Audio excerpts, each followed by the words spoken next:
सुनो, एक गिलास पानी देना। क्या? एक गिलास पानी ले आओ। ना तो मैं आपकी नौकरानी हूँ और ना ही आपका छोटा भाई जो आपका हुक्म सुनते ही दौड़कर आपके लिए गिलास पानी ले आऊं। मेरे बाप के घर में मेरे एक इशारे पर 10 नौकर हाथ बांधे खड़े रहते थे। ये मत भूलिए कि मैं एक अमीर बाप की इकलौती बेटी हूँ। आप तो उम्र में बड़े हैं ना, किससे किस तरह की बात की जाती है इतनी तमीज तो आपको आनी चाहिए। Mind it.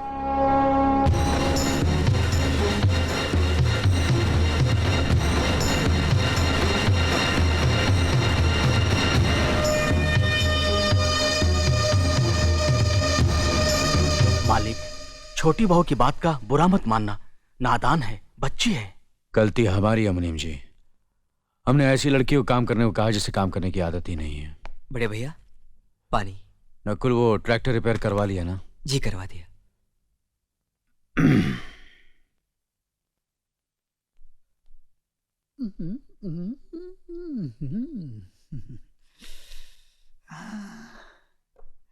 नमस्ते मास्टरनी जी। अरे अरे, आप नीचे क्यों बैठ गए? ऊपर बैठिए ना। नहीं नहीं, मैं यही ठीक हूँ। आप पैर ऊपर रखिए ना। नहीं नहीं, आप ऊपर बैठिए। नहीं, आप पैर रखिए ना। नहीं, आप ऊपर बैठिए ना। अरे आप पैर रखिए ना। प्लीज आइए ऊपर बैठिए। ओके, आप जहाँ बोलोगी वही मैं बैठूंगा।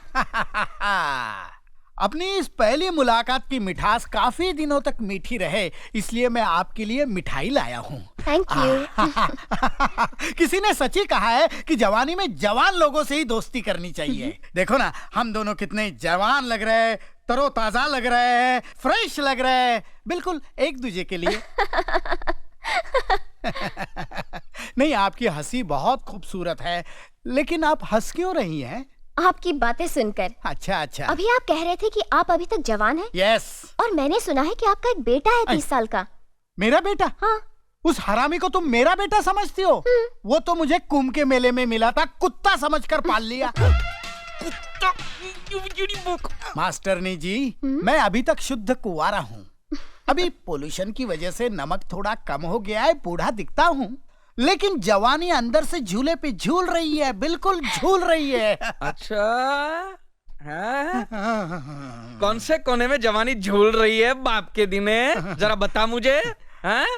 इसको फंसाने के लिए मैं तुझे कुंभ के मेले में मिला और मुझे कुत्ता समझ के पाला, कुत्ते के बाप। अरे अरे, अपने बाप से इस तरह बात कर रहे हो? अबे तू जानती नहीं है इस कमीने को। ये कमीना अपनी जवानी की रंगीन कहानियां सुना सुना कर कितनी औरतों का एक रात का पति बन चुका है, और इधर भी तेरे यहाँ एडमिशन लेने इसी लालच में आया है। संभालना।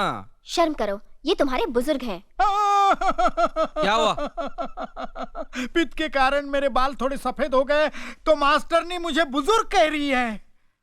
मास्टरनी, न देख उम्र मेरी, लाजवाब कर दूंगा तुझे, कली से महकता गुलाब कर दूंगा। हट।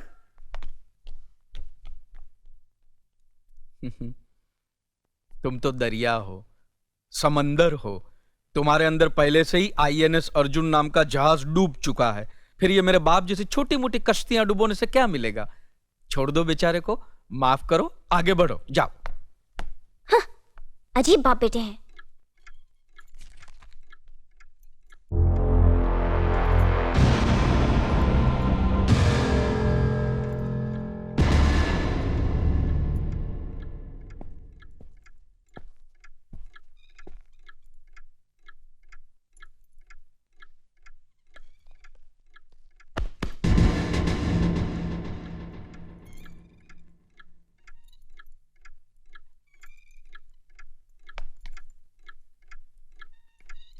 इसे मैं फेंक देता हूँ बड़े भैया, आप जाइए। मुनीम जी, चौराम प्रसाद की बेटी की शादी के लिए जेवर देने के लिए कहा था, भिजवा दिया? जी हाँ मालिक। शहर में रहकर यही बदतमीजी और ओछी हरकतें सीखी आपने? अपने से बड़ों का लिहाज करना नहीं आता आपको? किससे कह रहे हो तुम? आपसे कह रहा हूं। औरत पैदा हुई है तो औरत की तरह रहना सीखिए। मीना। नकुल, तुम अंदर जाओ।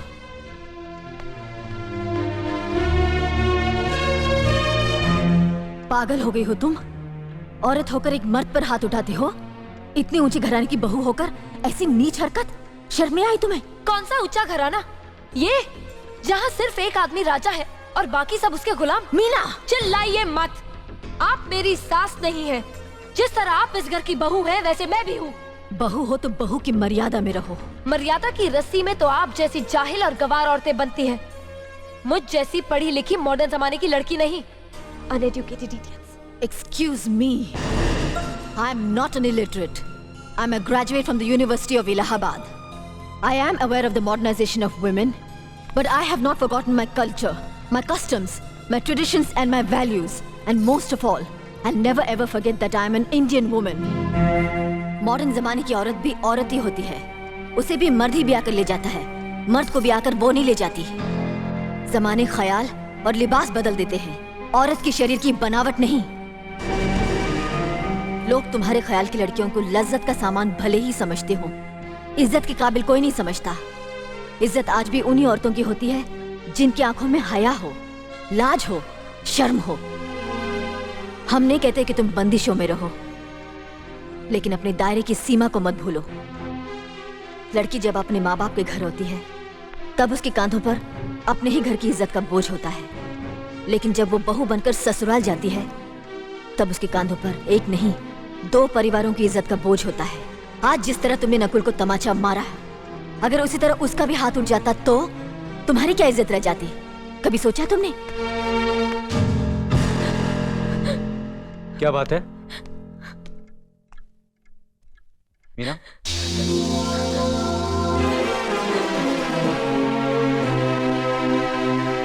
क्या हुआ भाभी? कुछ नहीं। मीना कह रही थी कि उसे खाना बनाना नहीं आता। हमने सोचा कि 2-4 खरी खोटी सुनाने से ही सीखेगी, सो सुना दिया, बस रोने लगी। क्यों अर्जुन, हमें तुम्हारी बीवी को डांटने का भी हक नहीं? क्यों नहीं, आप हमारी भाभी माँ हैं।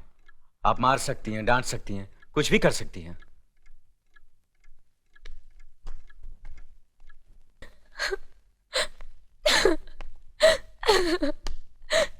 मैंने भूल की जो मैं लोगों के बीच आ गई। मेरी तो इस घर में कोई इज्जत ही नहीं है। जब देखो तो सब मेरी इंसल्ट करते रहते हैं। मैं कब से रो रही हूँ, तुम पूछ भी नहीं रहे हो कि मैं क्यों रो रही हूँ। बेकार रो रही है तो कौन पूछेगा? अच्छा, तो मैं तुम्हारे लिए और इस घर के लिए बेकार हो गई हूँ। अरे बेकार तो तुम हो गए अपने परिवार के बीच में रहकर। मैं कब से बोले जा रही हूँ और तुम हो के सुन ही नहीं रहे हो। इंसान की चीख सुनकर लोग शुभ अशुभ का विचार करते हैं, लेकिन जब मेंढकी को जुकाम होता है उसकी चीख की कोई परवाह नहीं करता। ये मत भूलो कि जब मेंढकी चिल्लाती है तो आंधी और तूफान आते हैं। आंधी और तूफान आएंगे तो उसका नतीजा तुम्हें ही भुगतना पड़ेगा। तो फिर ठीक है, अब मैं तुम्हारे साथ तब भी रहूंगी जब तुम मेरे साथ मेरे डैडी के घर रहोगे।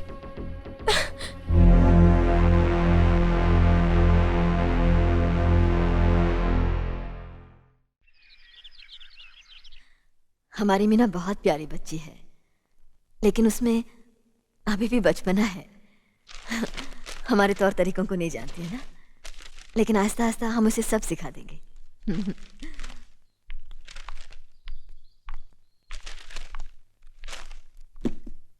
बड़े भैया, ये अपने घर जाना चाहती है। जाना भी चाहिए, 4-5 महीने हो गए, मायके की याद भी आती होगी इसे। और अर्जुन, तुम्हारे ससुर जी तुम्हें कई बार बुला चुके हैं, तुम भी कुछ दिनों के लिए हो आओ, तुम्हारा मन भी बहल जाएगा। अगर ये वापस लौटने के लिए जा रही होती तो मैं जरूर जाता, मगर ये तो हमेशा के लिए इस घर से जा रही है। कैसी बातें कर रहे हो? अगर तुम दोनों के ख्यालात एक दूसरे से नहीं मिलते तो इस मामले को घर की 4 दीवारी में बैठकर आपस में सुलझा लेना चाहिए। बहू शहर की पढ़ी लिखी लड़की है, उसे गांव की रीति रिवाज के बारे में क्या मालूम? यह तो तुम्हारा फर्ज बनता है अर्जुन कि तुम उसे हमारे तौर तरीके सिखाओ। सिखाने से कोई फायदा नहीं बड़े भैया, ये खुद को इस माहौल में डालना ही नहीं चाहती, इसलिए भेज रहा हूं। अच्छा, तो तुमने फैसला भी कर डाला? बड़े भैया, बात यह है कि मैंने मीना को, तुम बहुत समझदार भी हो गए हो ना, तो फिर तुम्हें इतना तो समझ लेना चाहिए, अगर बहू अपने आप को बदल नहीं पा रही है तो तुम बहू के मुताबिक बदल जाओ। आखिर वो तुम्हारी पत्नी है, उसका साथ देना तुम्हारा धर्म है। तुम्हारे भरोसे ही तो उसने अपनी सारी जिंदगी सौंप दी तुम्हें।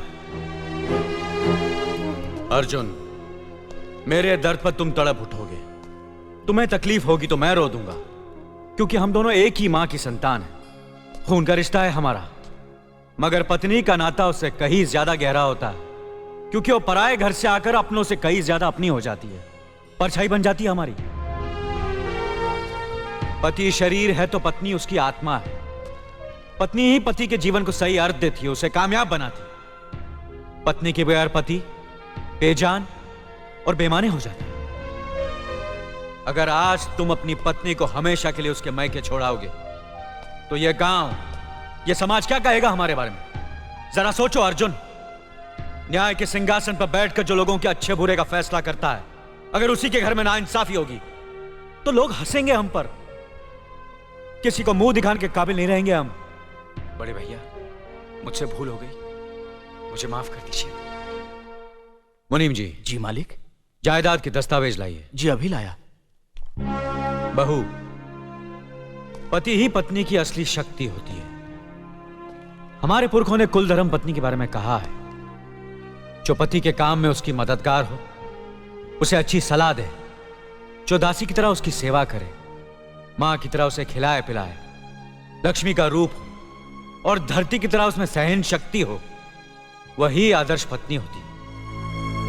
औरत की सोच मर्द का मुकद्दर बनाती है। वो जब बनाने पर आती है तो कुटिया को महल कर देती है, और जब बिगाड़ने पर उतरती है तो महल को मिट्टी का ढेर बना देती है। मालिक, ये जायदाद के दस्तावेज हैं। हमारी जमीन जायदाद कहां कहां है और कितनी है, उसका हिसाब किताब ना बाबूजी को मालूम था, ना हम तीनों भाइयों को मालूम है। बहू, तुम पढ़ी लिखी हो, आज से इसका हिसाब किताब तुम देखोगी। लक्ष्मी जी। अपनी चाबियों का गुच्छा और ये कागजात बहू को दे दो।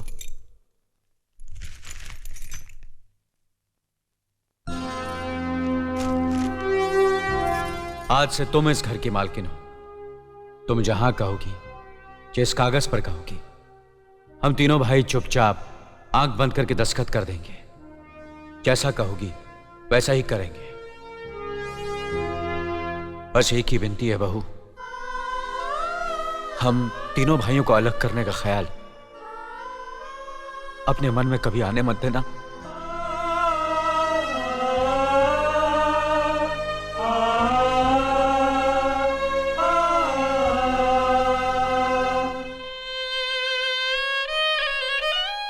बहुत अच्छा किया तुमने बहू, बहुत अच्छा किया। इनकी आंखों में आंसू देखने की हमने सपने में भी उम्मीद नहीं की थी, लेकिन तुमने हमें दिखा दिया। बहुत अच्छा किया तुमने, बहुत अच्छा किया।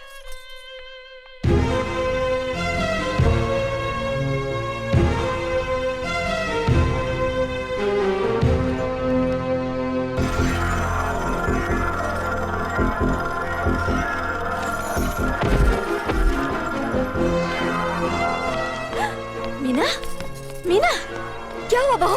मीना, मनी जी जल्दी से डॉक्टर को बुलाइए।